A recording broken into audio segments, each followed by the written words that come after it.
This is something that we do not like to do, but nonetheless it's important and necessary. On February the 9th, yesterday, the Sheriff's Office investigators arrested Demario Jones, age 27, of Columbus, Georgia, on 2 counts of promoting prison contraband in the first degree. Mr. Jones was formerly employed as a corrections officer with the Lee County Sheriff's Office. The actions resulting in the charges occurred while Jones was a full-time employee at the Sheriff's Office and assigned to a shift in the Lee County Detention Center. Jones's bond has been set at $10,000, and he made that bond last night and has been released.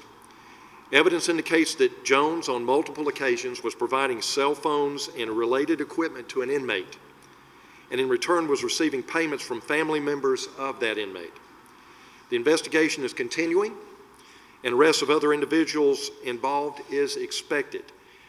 Detention center operations involve constant monitoring of security procedures and protocols.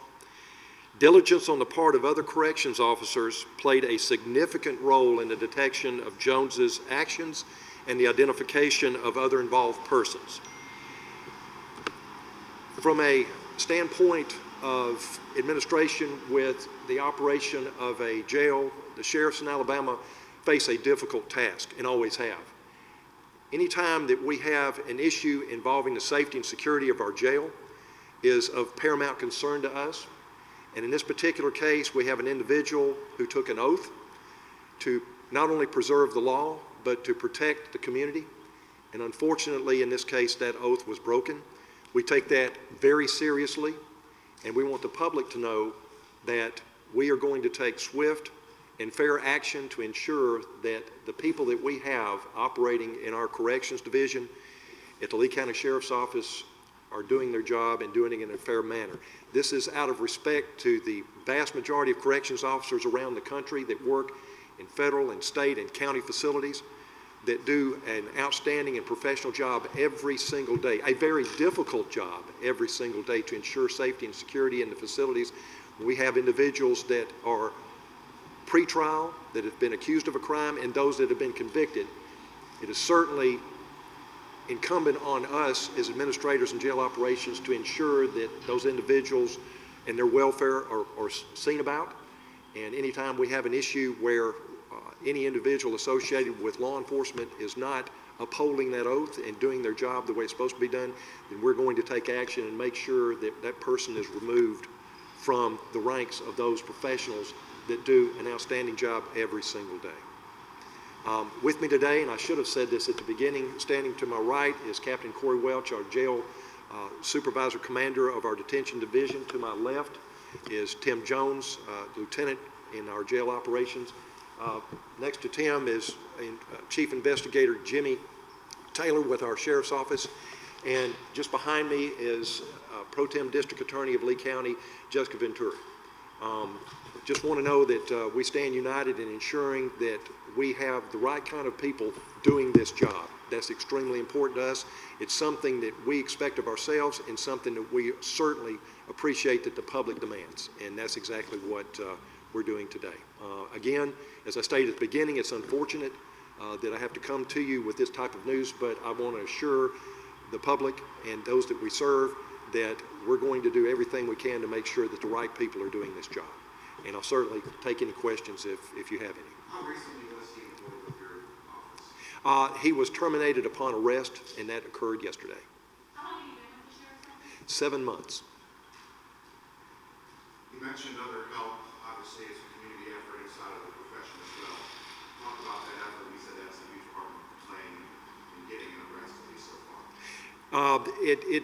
In this particular case, a lot of credit is due to fellow employees at the Sheriff's Office, corrections officers that will not tolerate anyone among their ranks that are not doing their job in a proper manner.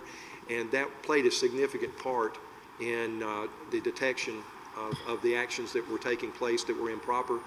And it is a credit to them. Those employees that just simply will not tolerate others not doing their job in a professional manner.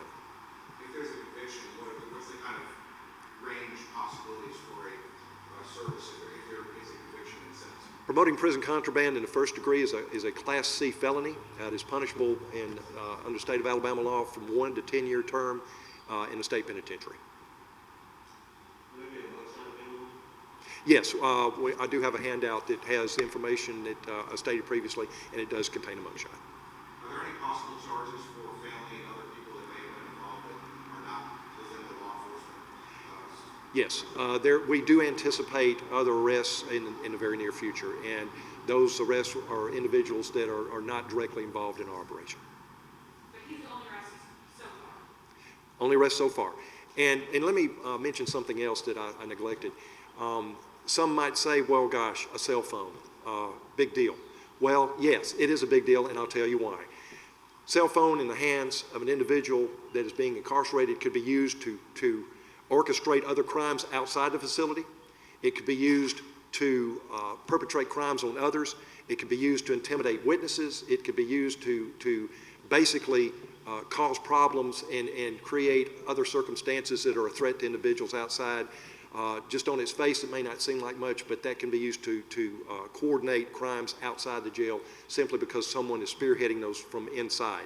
Also, if it's a cell phone one day, who knows, the next day it might be drugs, the next day it might be a gun. And we have a very big concern about that. Obviously, I think it's very evident that this could escalate quickly into something that would present a clear and present danger to everyone involved in our operation, especially our staff and to other inmates. And we certainly are going to do everything we can to prevent that. And subsequently, are there charges that could be pending against the individual that's incarcerated? That is definitely a possibility, yes. So just one cell phone, one inmate. I'm sorry? Was it just one cell phone?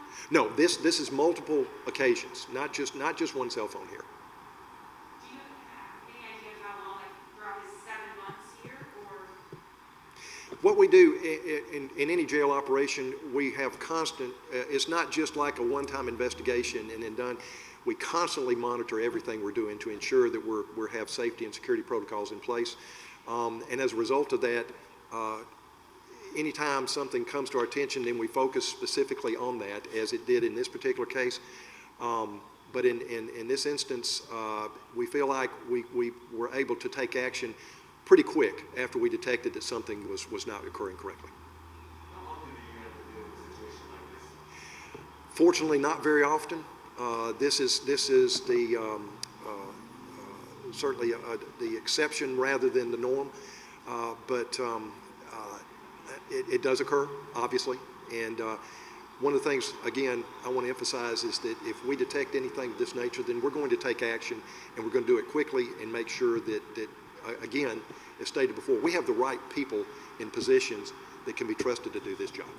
Because it's someone in this office, is there any assisting agencies outside of Lee County and the DA's office here in Lee County that would be working with you? You said the arrest was in Columbus, so I'm assuming there's others that are assisting. Yes, sir. We will work with partner agencies due to the fact that there's other individuals involved.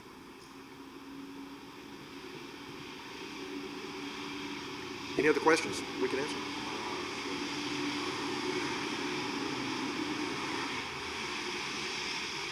Any providing number of dollar amounts provided for the officer? I'd rather not get into the specifics in regard to that due to the nature of the investigation, but it was, I'll just say, a significant amount of funds were involved in exchange for introducing this contraband into the jail. In this situation, was just between one officer and one inmate, or was it multiple? At this time, one inmate, but that's open to further investigation. Can the identification of the inmate be made known this time, or is that going to be? No, so we would rather reserve, hold that information in, again, due to the nature of the investigation.